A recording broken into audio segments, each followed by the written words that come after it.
Welcome, welcome. We're just getting started. And here comes Laurika, who's going to be joining us. So, did that work, Laurika?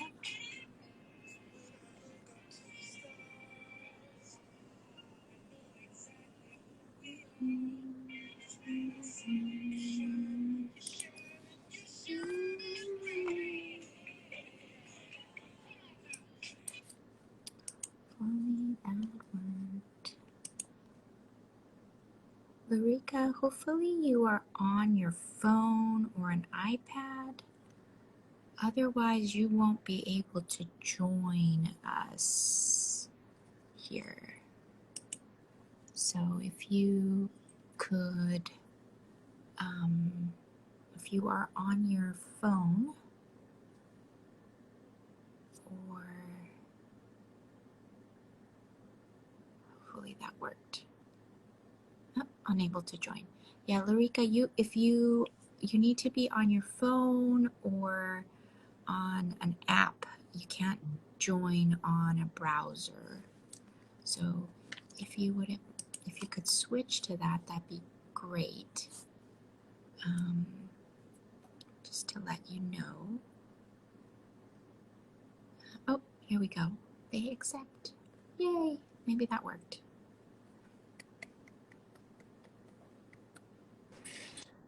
Hey, it worked! Yay!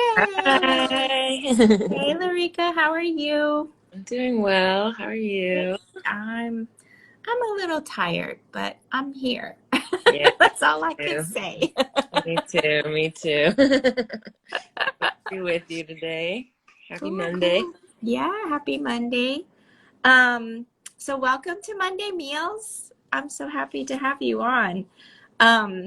Maybe we could do a quick introduction. And, this is, we call it Monday Meals. It's just like an opportunity for, in the tradition of,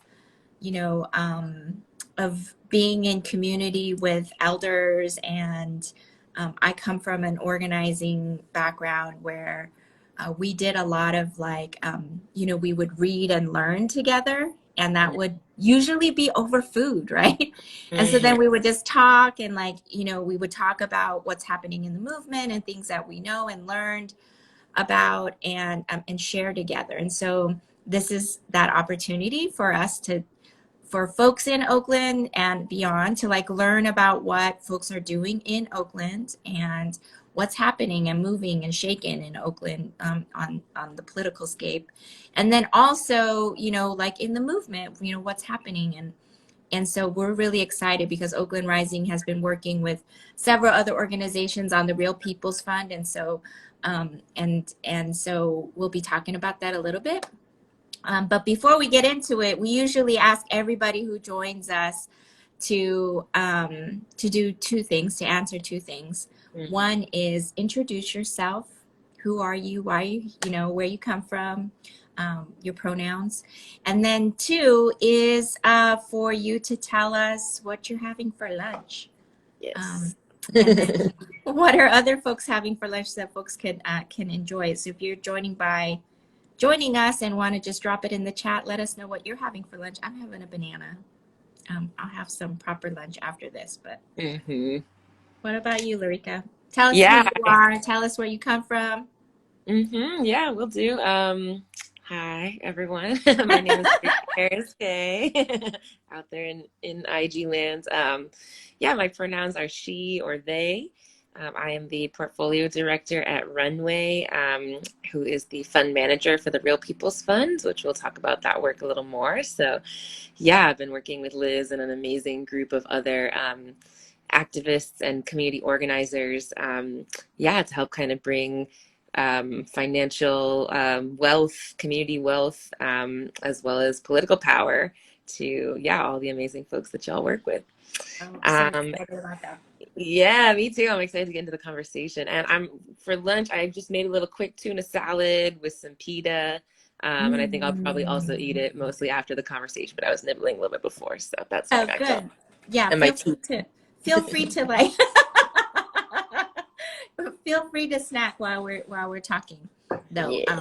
Don't keep it waiting. Um, fulfill that tuna salad's destiny to end up in your Oh, tummy. it will. I have no doubt. That destiny shall be fulfilled. So the other question that we ask folks is, this is about like nourishing ourselves, nourishing our bodies and our minds. And so I want to hear, rather than framing it in this sort of like self-care way, but to hear what are the ways that you nourish your heart, mind, body, spirit, any one of those or all of those. We just love to hear about that because we know that we need to intentionally put energy into taking care of ourselves. Yeah, ain't that the truth, particularly these days, right? Yeah, let's see. In general, I do yoga. That's definitely one of my like nourishing and spiritual practices. I actually went through teacher training too, so I was teaching yoga, although I put that on pause during the pandemic because Okay. yeah, and then it sort of towards the end of last year, so something I may start up again. Meditation. Also, I got to go to the first in-person meeting of this like dear sangha of mine this weekend, the first in-person since the pandemic. That was really special and sweet. Yeah, and then probably like creative pursuits is probably the third thing. I love to dance. My partner does a lot of crafting, and I've just like recently gotten back into like when I was a kid, I used to love to make things, but it's just like so nice to go back to something as an adult that you liked as a kid. So I've been doing some of that too. Yeah, those are some Oh, of the that's so things. excited. My kid got me into collaging. Mm, gorgeous. Oh my gosh. I did this one recently. Yeah, and then after I did it, I was like, oh, I should have put this on a canvas and like painted with Mm, it too.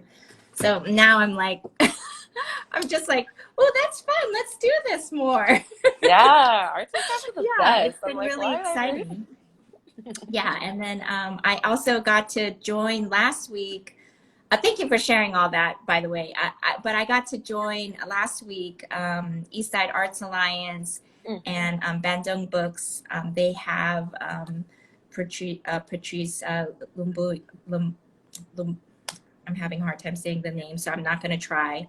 My mm, brain is still really slow today, but they have a writing circle that happens every Tuesday night at 6. So you should follow Eastside Arts Alliance if you want to do some writing. They do.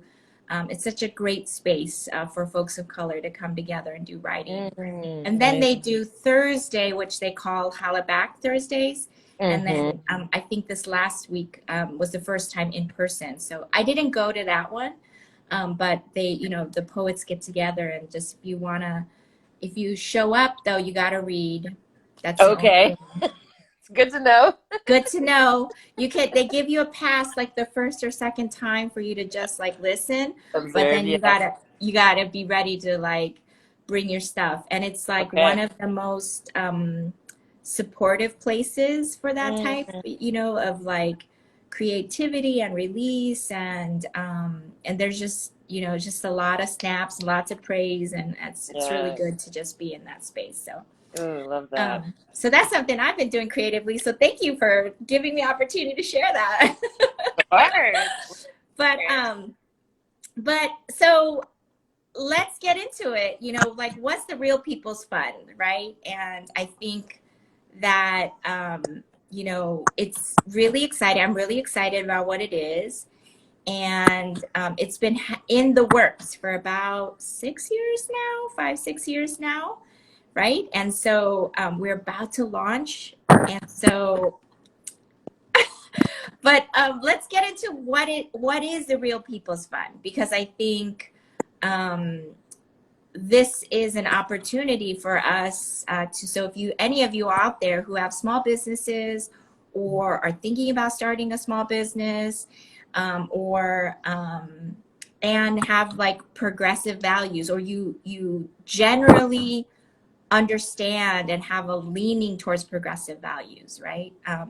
And you want to see policies and laws instituted here in Oakland and beyond that are about bringing resources back to the community and really helping our communities to thrive and see your business as an integral part of that community and that growth and that thriving together, right? And so tell us, what's the Real People's Fund, Laurika, and why is it so important for folks? Yeah, thank you for that intro. Yeah, so the People's Fund is a community governed capital fund. So what that means is that it was basically founded by 6 different movement groups, including Oakland Rising, there's Restore Oakland, APEN, Asian Pacific Environmental Network, Communities for a Better Environment, Restaurant Opportunity Center of the Bay, and ACE Institute. So amazing on the ground organizations who came together and basically looking for a way to kind of move money towards small businesses and their networks and their communities, but how do we do that in a restorative way, right? Right. So making small businesses, the loans will range from $20,000 to $20,000, and they brought Runway and other community partners who are working up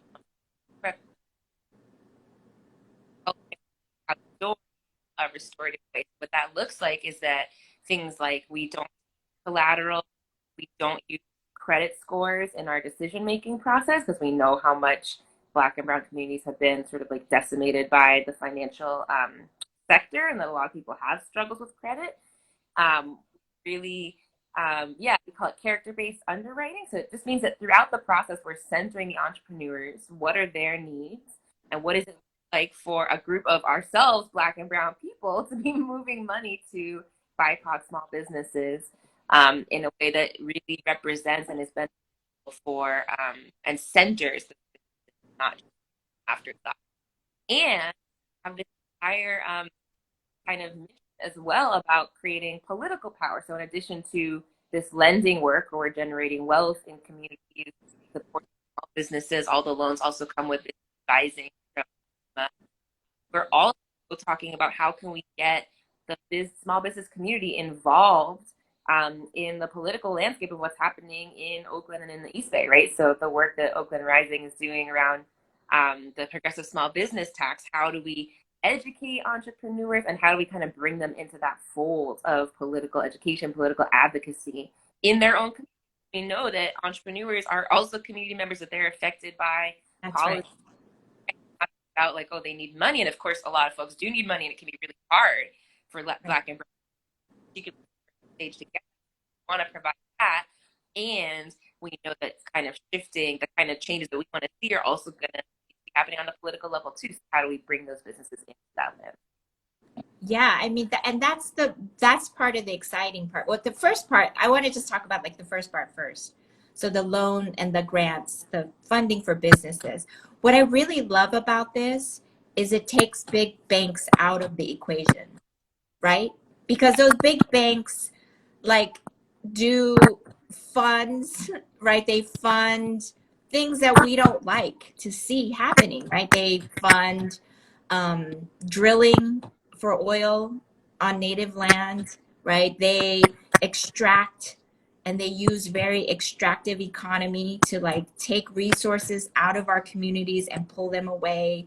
They put their money and backing into things that that continue to like are predatory to our communities, right? So the financial crisis of 2007, the financial crisis of like how many times we've gone through these financial situations are funded by big banks. And so to like really remove that completely out of the equation, and for us to be in a place where we're talking about investing in the people who are within our communities. And I think that one of the things that comes up as a conversation for us within the group, but I think that other folks might question, is sort of like, isn't that capitalism? Aren't you feeding into capitalism by like creating this? And we're really not talking about an extractive economy. We're talking about an economy that that helps small businesses to thrive, because essentially small businesses just want to earn a living, right? they want to be able to like be a part of a community. They want to, right? They want to build relationships. That's actually at the heart of where it's at, instead of like for folks to just be thinking about that, you know, it's they're not trying to be Jeff Bezos. Yeah. Oh, your sound, is it me? I can't really hear you. Better? No. A little bit. There, Oh, that's a little better. that's a little better. Okay. Yeah. All right. Let me hold it like this. Let's see. Yeah. Is it if it goes out again? Maybe give me a thumbs down or something. Sure. Adjust it. Yeah, no, I think what you're saying is really real, you know, and I think it makes sense. A lot of people grew up with like money is the root of all evil. Like we shouldn't even be talking about money. And you know, the reality is like money, capital, right? We call capital is a tool, right? It's an exchange of energy, just like any other exchange, any other way of being in relationship, right? I think Right. of course, what we've seen is like the absolute just like evil and destructive nature of the financial system, which comes Mhm. around the ways that that exchange is happening, right? It's really about the Right. ways that those relationships look like and how that Right. then gets kind of codified into the system, right? And so what we're trying to say is we're actually trying to build like the new economy, like what would it look like to have exchanges of money and energy and other ways of being in relationship that are healthy, that are actually supportive, that allow people to you know, to build in their own community. Again, like you said, not because they want to be Jeff Bezos. Like we're not looking to like just create like Black billionaires. Like that's not what we're doing here. What we're doing is Right. supporting like small community businesses. And we know that BIPOC owned and small businesses tend to give back a ton, right? We saw this during the Yes. pandemic with folks like pivoting to That's provide right. meals to houseless folks, right? With That's people right. using their space as a community event space, right? That's right. Welcoming folks from organizers and rallies into their space. If you were on the protest route, like we see the ways that actually small businesses That's are right. wonderful community members, are deeply based, you know, in the people that they're supporting, right? So Right. I think there has been, because of all the evil that's happened in the financial system, this kind of like money equals evil or even business equals evil, right? And that doesn't have to be the case. We're trying to kind of build a new model for like, what does it look like for us to all be in a community together with small businesses? Again, these are not like, we're not funding like giant, you know, startups here. We're funding like your local restaurant, your Yeah. local flower Your shop local down the nail shop or your hair exactly, salon. Yeah. exactly, exactly, where you know the people, they live in your community, right? That's what we're doing here. So yeah, it's absolutely about kind of creating new models. So like, okay, what's been happening is trash, and we can actually do something new, and we don't have to just be like the recipients of it. We can actually build new structures, right, That's right. to move that money. Yeah. Well, so what does that look like for a small business then, right? And because we're going to launch very soon in terms of the Mm-hmm. loan portion, the loan and grant portion. And Yeah. so, you know, what's that process? Like so maybe someone's watching right now and they're like, Mm-hmm. I have this small business. I've been struggling a little bit. I need a little seed money. Or I have this idea and I have been turned down. I've been working and hustling hella hard to launch my small business, but the big banks don't want to fund me. They don't want to give us any loans. Like, Mm-hmm. how would someone get involved? And then what can they anticipate once they are involved? Mm-hmm. Because that's the other thing that big banks don't do, right? Is they just go, here's the money. Just Right. make sure you're making your payments on time. And when Right. you don't, I'm just going to take all of that capital back Right. plus some, right? Right. And then and but what we're saying is that there's actually much more offerings to that, Yeah. and we've partnered with some folks on that work. So could Yeah. you share for the folks who have joined us that are thinking about that or know somebody or are looking to get that help? Totally. Yeah. So like you mentioned, we're going to be, excuse me, launching pretty soon. The first one's probably in May and then fully open to the public likely in the summer. Yeah. And so what that looks like, I mean, so we invite like everyone to just like reach out, right? And like how, you know, if you, no matter what you're at, what stage you're at, if you, you know, have a business, that, yeah, we like want to talk to you. And so, yeah, we have an intake process where we first have first there's a form folks are going to be filling out, and then we have a conversation with them. We find out more, right? Where are they at? what's the vision for their business, what's the goal, right? We want to kind of get to know who they are as people. That's really important because, like you said, it's not just, oh, here's the money back and forth and that's it. We're actually building a real relationship with folks, right? And so we have a really collaborative underwriting. Underwriting is just the term for how a lender decides whether to give a loan to somebody.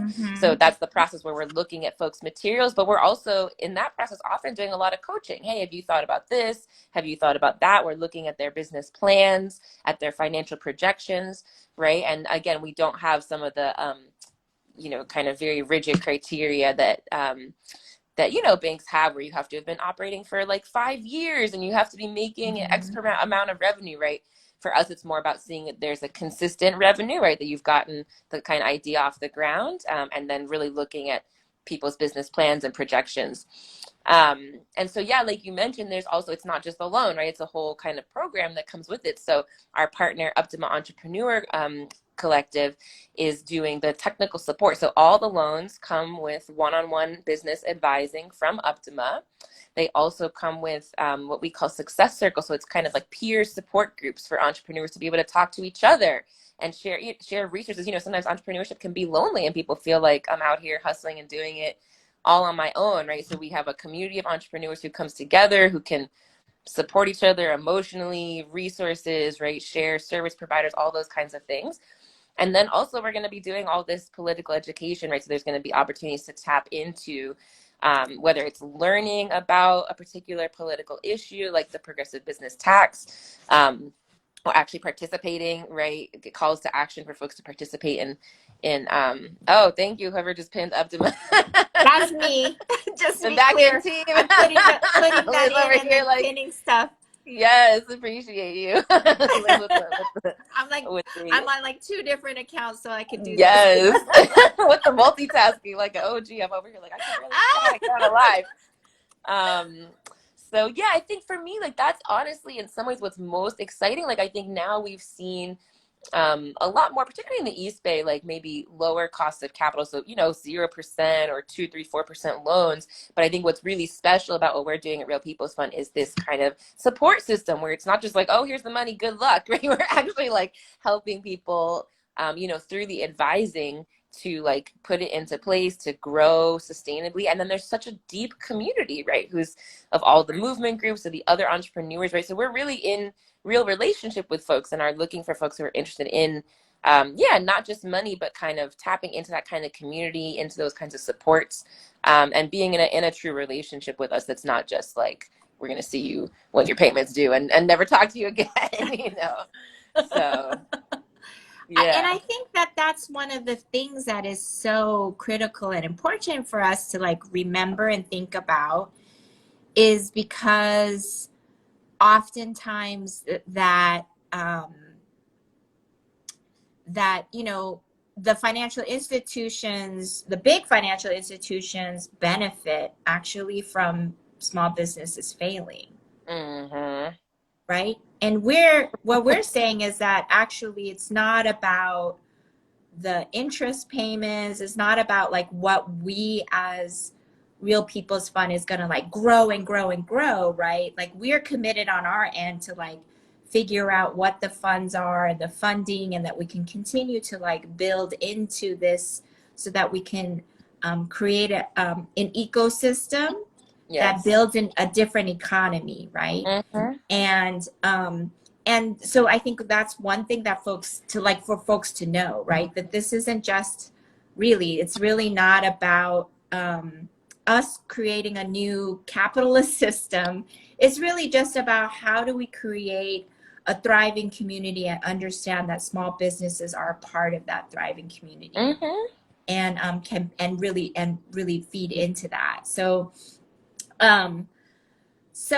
there is that. And so I know right now that the folks, Jesse Nguyen, who is the organizer for Real People's Fund, and Tash also is part of Real People's Fund through Restore Oakland. They're holding right now small business circles and have been meeting in the community. So they've already begun to, they're just been doing these listening circles where they're gathering businesses in different parts of Oakland and it's starting in Oakland, but we're going to also launch into Alameda County. And so this is sort of our pilot ground where we're going to start things off. And in those listening circles, we've just been hearing, like, what's the experience of small businesses? You're not going to get that from, I'm sorry to say, some of the other small business, like, what do they call that? Like, other small biz lenders, or yeah, like lenders or like programs like from the city, right? Or from Libby Schaff. It's like backed by, you know, all these neoliberal folks who just want to like put out there that something's actually happening and they actually haven't talked to anybody on the ground, right? right. Like this is coming from, like you named several organizations that are a part of this and have been working for many years on how to do this and have been talking to small businesses about what they need. Yeah. And that's how you build a fund, right? That's how you build one that will thrive, is that you know that that's built from the ground up. We're continuing to do those listening circles, and that what we're hearing from folks is they want to see services in their community, right? Yeah. And they want to see that their business is part of a thriving community. And in order for that thriving to happen, that is really necessary. Yeah. So that brings me to the second part of what you shared earlier, Laurika, is that a part of that is building a base of people who will you know, be more politically engaged as part of the electoral process. And so for folks that are watching, know that what happens often is that, you know, when we put out any progressive policies, like for example, a couple years ago, Schools and Communities First would have changed the property tax, particularly for corporations. And businesses, to bring in like 750 billion, no, I'm sorry, that's the wrong number, $12 billion into the state, right? That would have translated into funds that go directly to education and then build up services by putting money into counties and the county services, right? And the people who went up against that are big business, corporations, developers, real estate developers, as well as big banks, right? And the Chamber of Commerce, who says, you know, small businesses actually want us to invest more in corporations and big business, when in fact what we're hearing is quite the opposite, right? Yeah. And so so can we talk a little bit about like what that part looks like? Because I know that the listening circles are a big part of the organizing piece, but I think that it's going to be really important for us to really understand what that means as well, right? The organizing side of things. Yeah, no, I mean, you know, plus one to to everything you just said. I think absolutely that when you start from a position of like, what do the people we're actually serving like need, what do they have to say, let's like get their feedback and let's design this thing with them at the center. Of course it looks completely different from, you know, even folks who are trying to do, I think what we've seen is, you know, there's like a whole set of folks who are like, you know, so it's like the impact investing field or doing small business lending, and you know, like things have gotten better in some ways. Like some of the worst, you know, kinds of practices are slowly going away, but there's still just a real difference when you start with like, what is it actually, what are the needs of this community, right? And let's make sure we actually like incorporate those from the beginning and design around them, and are not just being like reactive to then like people saying, oh, this is kind of not great, right? So yeah, that's been the planning work for all these years, like you mentioned, of getting it up and running. And yeah, I think it's interesting, right? Like, I think a lot of times with legislation, like I know we've talked about this with internally too, around like the fight for 15 and all this, like the business community gets painted as if like the interests of like an Amazon or an Uber or a Clorox are the same as for these small mom and pop shops. And it's like, you know, is it like, and it's not true. No. Right? Totally different. totally different, and so I think that it's going to be really interesting to see, as we kind of go through the life of this fund, yeah, like, what does it actually look like for small businesses to get a voice, right, in these That's right. political conversations and policy decisions that are being made, right? What does it mean to be doing kind of education in both directions, right? So we're like hearing from them about what are their concerns and what are the things they're needing to get out of city government, right? Or what are their concerns around the tax structure, et cetera. And then also doing some educating, right? Because business owners, just like any citizen, also need to, sometimes better understand, like, how do these things work? How does this policy actually going to affect me? What is it going to actually mean for me now when I have one employee, and in the future when I hopefully have 5, 10, whatever that looks Right. like for me as I grow as a business, right? Right. So yeah, I think that's some of the stuff that we're starting to dig into with the listening circles, and I think what's beautiful about it is because we're kind of building a community, our goal is to always have like touch points with the entrepreneurs, right? So there's always this opportunity to be learning together, right? About what are those places that folks can plug in, and how can we support that, right? Because we know, like, business owners are community members, right? And That's right. so I think there's been a lot of work done to actually pit it as against, right, like, businesses, on one side and like everybody else in the community on the other. And like, actually, when you talk to the small businesses, like, they want to pay their workers a living wage and want their workers to be healthy and happy and be able to like afford to live where they live, right? Right. They care about the people, right, as much as they do their customers, right? We're talking about like small mom and pop shops. They know Right. those people too, Right. right? And so that's a really different orientation of a business owner than, a mega million conglomerate where they've never met anyone who works on the floor at That's right. production, or, That's right. it's a totally different thing. And so And some, actually, and they like yeah, actually physically have to be in such close proximity to each other. Like, small businesses aren't like running like where they have a lot of space, right? They're no, usually right next to each other in these really small brick and mortar places that, they have to know each other. They have to be in close proximity to each other. Oftentimes it's family. yes, Oftentimes it's friends who yep, like get into it together with them, right? That are supporting them. And and someone's probably going to say, there is some small businesses that do screw over their employees of course, everywhere, anything, everywhere. There is a possibility for all of these things. But what we know is that if we really invest in our people, right? We really invest in that, and we really invest in the values of that we're thriving together, that's actually what everybody really wants at the end of the day, exactly. right? We all Exactly. And want to those are the thrive. business owners that we're interested in being in community with too, right? Like, of That's right. course, there might be some small business owners who are like, yeah, I just want to get rich and screw everybody. Like, okay, that's fine, but then that's not our That's community, not our right? community. Of That's course, right. there's going to be people doing all kinds of what people do. Do you? Don't come here. I mean, like, we still would love for you to be on your journey, and, some of it's meeting people where they're at, Yeah.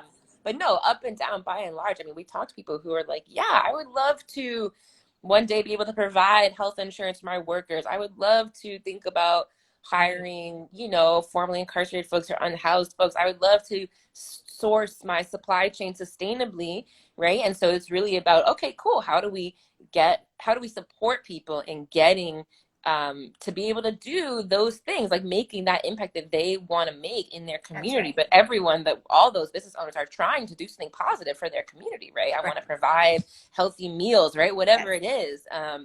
And we And so, saw that, yeah, just like you were saying, right? It was small businesses that ended up feeding people during the yes, pandemic, right? yes. And really taking care of each other. There were Mm-hmm. organizations that were working with small businesses to really catalyze that and move that across Oakland and across this country and around the world. Mm-hmm. But that actually, that has been what's been most sustaining for our communities, right? So, shout out to Good Eats, shout out to some Yes. other organizations like, um, Chinatown. In Chinatown, there was a lot of movement on making that happen.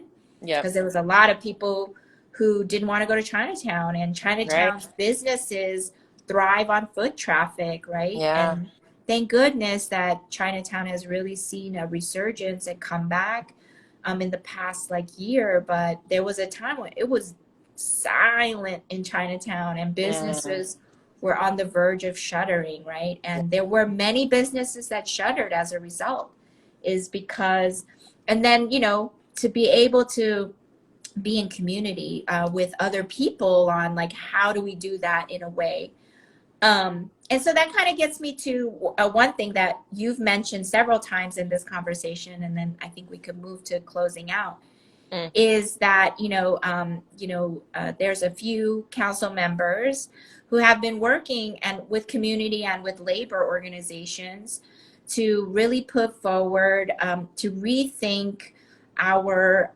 business tax, because in Oakland, business tax is collected at a flat rate.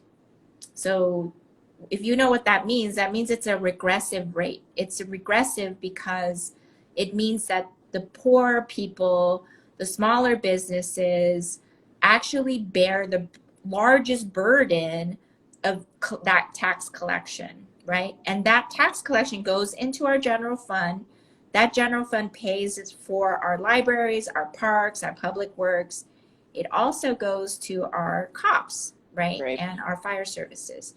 So, and we fight every day for that funds, to make sure that we have less money going to cops and more money going to our communities. Mm-hmm. But what's important to note is that corporations are making out the biggest, right? And in Oakland, the largest portion of our businesses in Oakland is actually small businesses.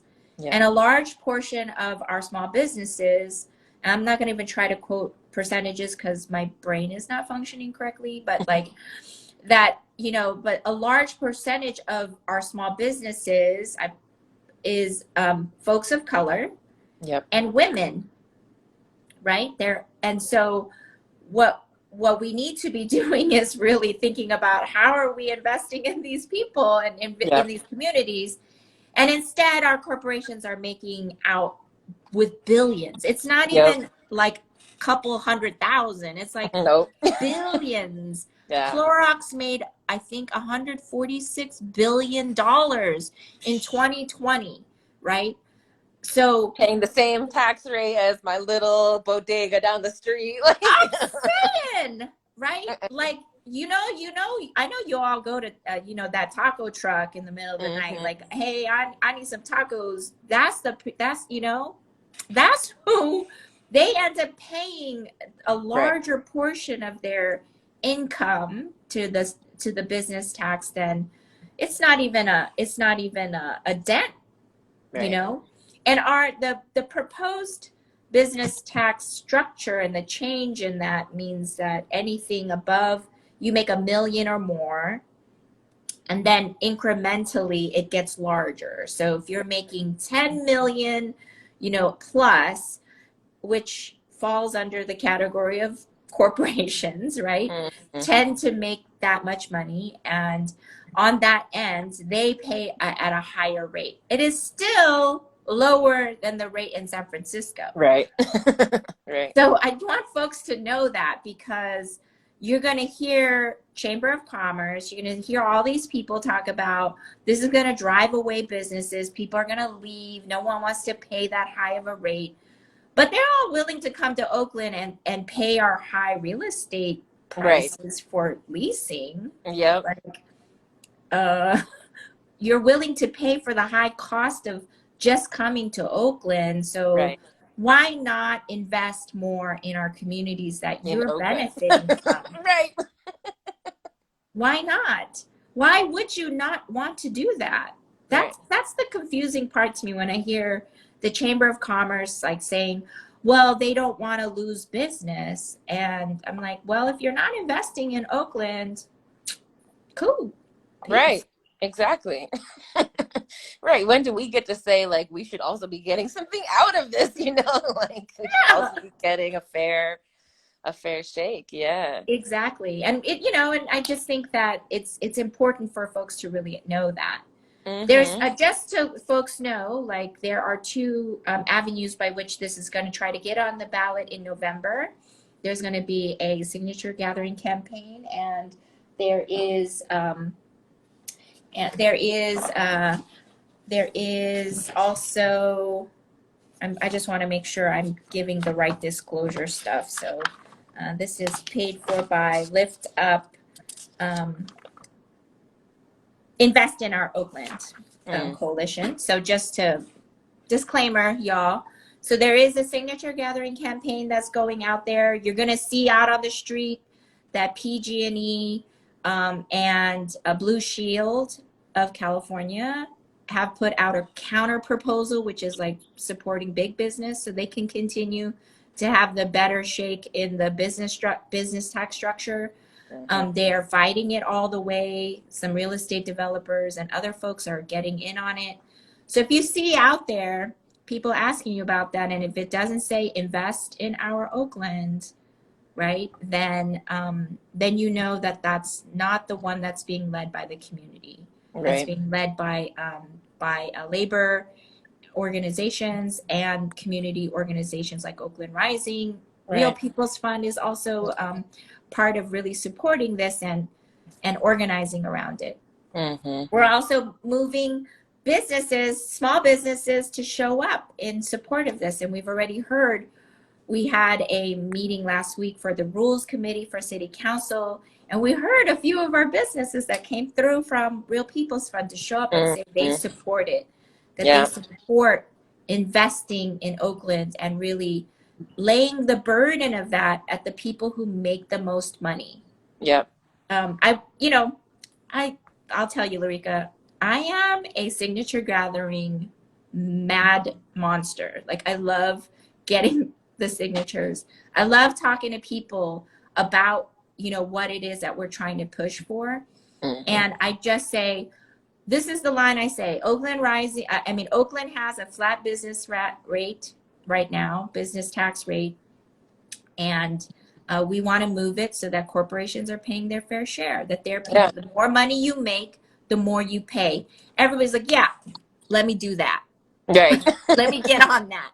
Yeah. Because I think a lot of people really understand that corporations continue to make money off of Oakland, but don't invest in our city. They don't Yeah. invest in our neighborhoods, right? They continue to push out our communities. And so we really want to do that. And Real People's Fund is doing that, y'all.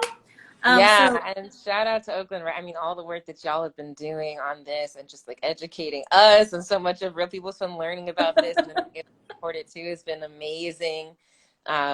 But yeah, I think again, it goes back to like, you're going to hear like, oh, this is like bad for business as if like they're not the same. Like the Clorox, who made like billions of dollars is not the same as a small mom and pop shop. We shouldn't be taxing them the same either, like That's they right. have different needs and different interests and they should be contributing differently based on how big, or how small. Exactly, exactly. And that's just fair. It's Yeah, just it just fair. makes sense. It makes sense. I think it makes sense to most of us. So, if you are a small business, like check out Real People's Fund. I pinned it at the comments. Check out Uptima. Yeah. I believe the website is uptimacoop.com. What's Runway's website? Oh, it's runway.family. Yeah, and Runway is the organization who they brought into Real People's Fund to Is it help do .org? it's .family actually. Oh, I know. interesting. Everyone's always like, huh? It's a real thing. It exists. I love that though. Yeah, isn't that fun? I love it. So go check out that organization. Thank you, Laurika, for joining today. I had such Thank fun you. conversation with you. Same. So nice to get to chat. I know you're like deep in all this work, but yeah, I appreciate taking the time. Yeah. So the fund will be launching soon. Yeah, we're starting with a couple loans in May, but I think the kind of fuller public launch is going to be in the summer. So that's when we'll be like, everyone, we're ready, come join us. But Yeah. yeah, for folks who are interested now, we're happy to kind of get your information, take early conversations. We're kind of like, we have a list going on so that when we're ready to kind of open it up to everyone, then we'll be reaching back out. But folks are, yeah, definitely more than welcome to get in touch now. Yeah, and I Yeah, think the and we're website's there. You can excited. also email. Yeah, I'm Hmm. Laurika at realpeoplesfund.org too. So we could drop that, in the somewhere, So wherever that goes. so I will say, so then when we do the actual full launch, Hmm. then we'll bring folks back on so that you can all always get the information. Go to oaklandrising.org so that you Yep. can sign up for our newsletter. You can also donate if you want, oaklandrising.org/donate. It helps the work that we do to contribute to the Real People's Fund. And you can just stay on top of it and get newsletters from us and our e-blasts so that when we do launch, you'll be You'll ready, know. and can also get involved in the progressive business tax and the invest in our Oakland campaign so that we can tax those corporations their fair Yep. share. So yes. So and you might see me because I might get your signature on this. Going out in the streets collecting. Yep. I'm like I get I'm not very competitive in other places, but there's something about signature gathering that's just like I'm gonna get the most number of signatures. Yes. That's a great place to be competitive. I love that. So. All right. Funny. Well, thank you, Laurika. I really appreciate you. Thank you, everybody who joined us today, and we'll be back next week. Thanks for having Bye. me. Bye.